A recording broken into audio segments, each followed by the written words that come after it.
रक्तस्राव विकारों के बारे में जागरूकता बढ़ाने के लिए हर साल 17 अप्रैल को ये विश्व हीमोफीलिया दिवस मनाया जाता है। अच्छा, 1 अप्रैल को उत्कल दिवस या उड़ीसा दिवस मनाया गया। 2 अप्रैल को विश्व ऑटिज्म जागरूकता दिवस मनाया गया। 3 अप्रैल को हिंदी रंगमंच दिवस मनाया गया। 4 अप्रैल को अंतर्राष्ट्रीय खदान जागरूकता दिवस मनाया गया। 5 अप्रैल को राष्ट्रीय समुद्री दिवस मनाया गया। 6 अप्रैल को राष्ट्रीय हस्त निर्मित दिवस मनाया गया। 7 अप्रैल को विश्व स्वास्थ्य दिवस मनाया गया। WHO वर्ल्ड हेल्थ ऑर्गेनाइजेशन, इसकी स्थापना हुई थी 7 अप्रैल 1948 को, इसलिए हर साल 7 अप्रैल को ये विश्व स्वास्थ्य दिवस मनाया जाता है। 9 अप्रैल को CRPF शौर्य दिवस मनाया गया। 10 अप्रैल को विश्व होम्योपैथी दिवस मनाया गया। 11 अप्रैल को राष्ट्रीय सुरक्षित मातृत्व दिवस और विश्व पार्किंसंस दिवस मनाया गया। 12 अप्रैल को मानव अंतरिक्ष उड़ान का अंतर्राष्ट्रीय दिवस मनाया गया। 13 अप्रैल को जलियांवाला बाग नरसंहार दिवस मनाया गया। 14 अप्रैल को विश्व चगास रोग दिवस मनाया गया। 15 अप्रैल को विश्व कला दिवस और हिमाचल दिवस मनाया गया। अच्छा, 16 अप्रैल को विश्व आवास दिवस मनाया गया। तो अप्रैल में अब तक इतने इंपॉर्टेंट डे बनाए गए हैं, ये आपको याद रखने हैं। अच्छा, आज की इस वीडियो का हम टारगेट रखते हैं 40,000 लाइक का। तो अगर ये वीडियो आपको अच्छा लगता है, हेल्पफुल लगता है, तब आप इस वीडियो को लाइक और शेयर जरूर किया करो। और मैं आपको भी बोलता हूँ, डेली मॉर्निंग में उठकर सबसे पहले अपने लिए एक टारगेट फिक्स करो, चाहे छोटा सा ही टारगेट फिक्स करो, लेकिन डेली मॉर्निंग में उठकर सबसे पहले अपने लिए एक टारगेट फिक्स करो और फिर अपना पूरा दिन उस टारगेट को अचीव करने में लगा दो। आपकी लाइफ ऑटोमेटिकली अच्छी हो जाएगी। नेक्स्ट क्वेश्चन है, हाल ही में भारत ने किस देश को 10,000 टन प्याज के निर्यात की अनुमति दी? तो अभी अपने देश भारत ने श्रीलंका को 10,000 टन प्याज के निर्यात की अनुमति दी। तो उस क्वेश्चन का ए ऑप्शन सही है। एक्चुअल में प्याज की कीमतें बढ़ रही थी, इसीलिए लास्ट ईयर अपने देश भारत ने प्याज के निर्यात पर प्रतिबंध लगा दिया था।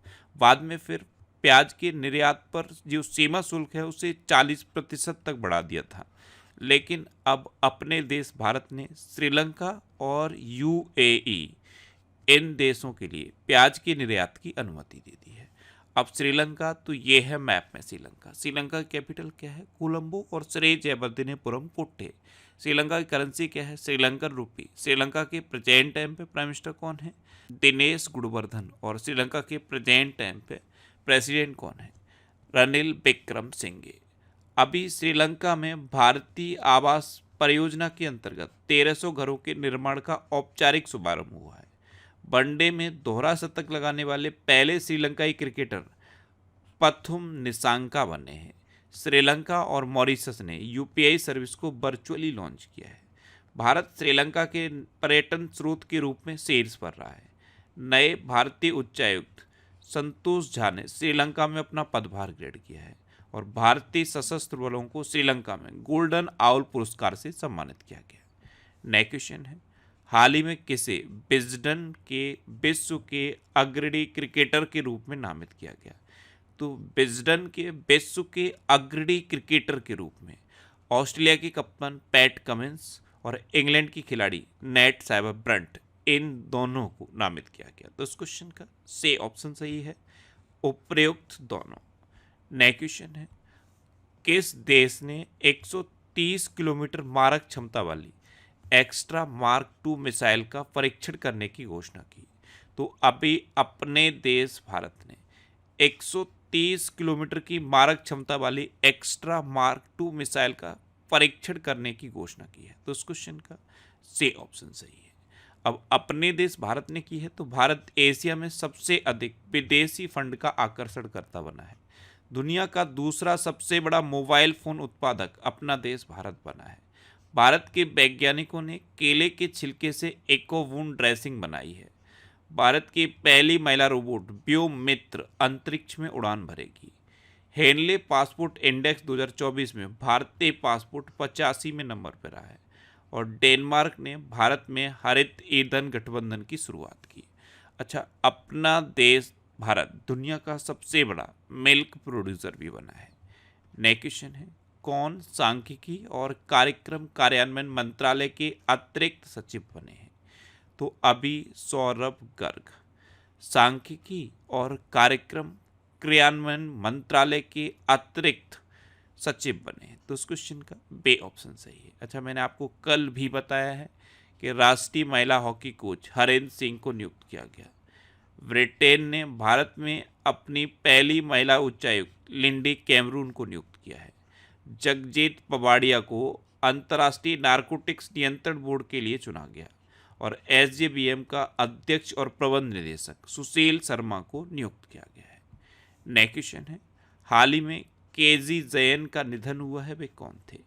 तो केजी जयन ये एक संगीतकार थे और अभी इनका निधन हो गया। तो इस क्वेश्चन का ए ऑप्शन सही है।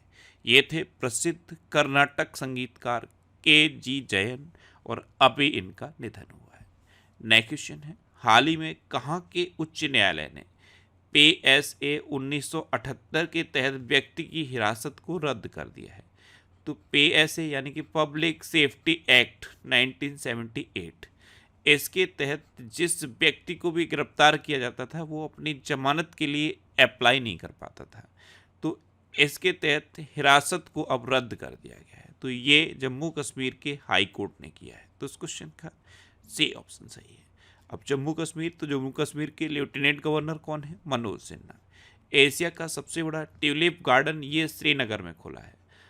उत्तर भारत के पहले सरकारी होम्योपैथिक कॉलेज की स्थापना कठुआ में होगी। जम्मू कश्मीर पुलिस द्वारा ऑपरेशन कामधेनु शुरू किया गया।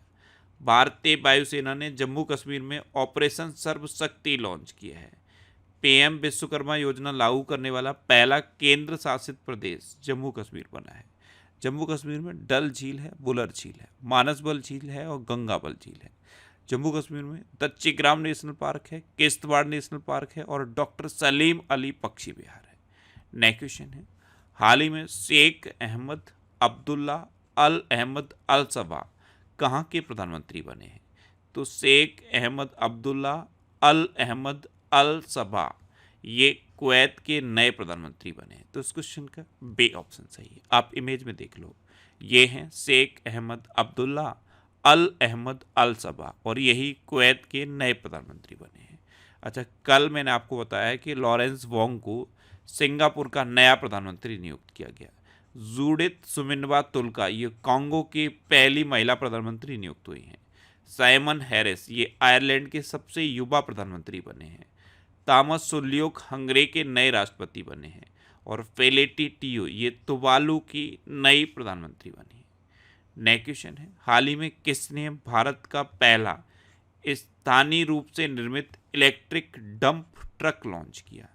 तो जो डंप ट्रक होते हैं वो अभी तक डीजल या पेट्रोल में थे, लेकिन भारत का पहला स्थानीय रूप से निर्मित इलेक्ट्रिक डंप ट्रक ये सैनी इंडिया ने लॉन्च किया है। तो इस क्वेश्चन का सी ऑप्शन सही है। अच्छा, टाटा कंपनी आपने सुनी होगी, आयसर सुनी होगी, महिंद्रा सुनी होगी, अशोका लीलैंड सुनी होगी, लेकिन ये सैनी इंडिया कंपनी शायद पहली बार सुनी होगी। ये खनन और निर्माण उपकरण को बनाती है। इसने भारत का पहला स्थानीय रूप से निर्मित इलेक्ट्रिक डंप ट्रक लॉन्च किया है। नेक्स्ट क्वेश्चन है, हाल ही में आरबीआई ने किस बैंक के ऐप पर प्रतिबंध लगाया?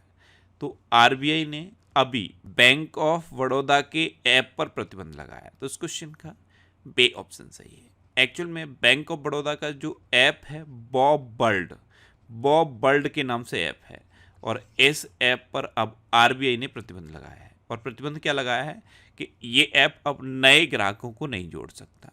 एक्चुअल में इसमें साइबर क्राइम से रिलेटेड, साइबर सिक्योरिटी से रिलेटेड कुछ खामियां पाई गई, इसलिए आरबीआई ने इस ऐप पर नए ग्राहक जोड़ने पर प्रतिबंध लगाया है।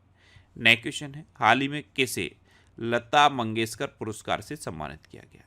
तो अभिनेता अमिताभ बच्चन को अभी लता मंगेशकर पुरस्कार से सम्मानित किया गया। तो इस क्वेश्चन का ए ऑप्शन सही है। देश और समाज में इनके योगदान के लिए इनको अभी लता मंगेशकर पुरस्कार से सम्मानित किया गया। अच्छा, 2024 एबेल पुरस्कार ये मिशेल टेलाग्रैंड को सम्मानित किया गया। इसे एबेल पुरस्कार को गणित का नोबेल कहते हैं। नीदरलैंड की इरास्मस पुरस्कार 2024 से अमिताभ घोष को सम्मानित किया गया। मिस वर्ल्ड ह्यूमैनिटेरियन अवार्ड से नीता अंबानी को सम्मानित किया गया। रेकेन यामामोटो ने 2024 प्रित्जकर पुरस्कार जीता है। इसे आर्किटेक्चर का नोबेल कहते हैं। भारत को खसरा और रूबेला चैंपियन पुरस्कार मिला है। और मिस वर्ल्ड 2023 का खिताब ये क्रिस्टीना पेस्कोवा ने जीता है। नेक्स्ट क्वेश्चन है, हाल ही में किसने अपनी पुस्तक India the road to renaissance a vision and an agenda launch की? तो ये पुस्तक लॉन्च की है पेमेश्वर चल्ला ने। तो इस क्वेश्चन का सी ऑप्शन सही है। इन्हीं ने ये बुक लिखी है और इस बुक का नाम आपको याद रखना है, India the road to renaissance a vision and an agenda, और इसे लिखा है पेमेश्वर चल्ला ने और इन्होंने ही इस बुक को लॉन्च किया है। अच्छा, गोटाबिया राजपक्षे ने द कॉन्स्पिरेसी नामक पुस्तक का अनावरण किया। चित्रा बनर्जी ने an uncommon love the early life of Sudha and Narayana Murthy नामक पुस्तक लिखी। भूपेंद्र यादव ने Modi energising a green future नामक पुस्तक का विमोचन किया। नेक्स्ट क्वेश्चन है, हाल ही में एशियाई कुश्ती चैंपियनशिप में भारत ने कितने पदक जीते हैं? तो एशियाई कुश्ती चैंपियनशिप, सबसे पहले तो ये माइंड में आना चाहिए ये हुई कहाँ पे है। तो ये किर्गिस्तान की कैपिटल बिश्केक में हुई है और यहाँ अपने देश भारत ने 9 पदक जीते हैं। तो इस क्वेश्चन का बे ऑप्शन सही है। इन 9 में 4 सिल्वर मेडल हैं और 5 ब्रॉन्ज मेडल हैं। इस तरह से एशियाई कुश्ती चैंपियनशिप में अपने देश भारत ने 9 पदक जीते हैं। नेक्स्ट क्वेश्चन है, हाल ही में स्वदेशी मुद्दों पर संयुक्त राष्ट्र स्थायी मंच के 23वें सत्र का आयोजन कहाँ किया गया?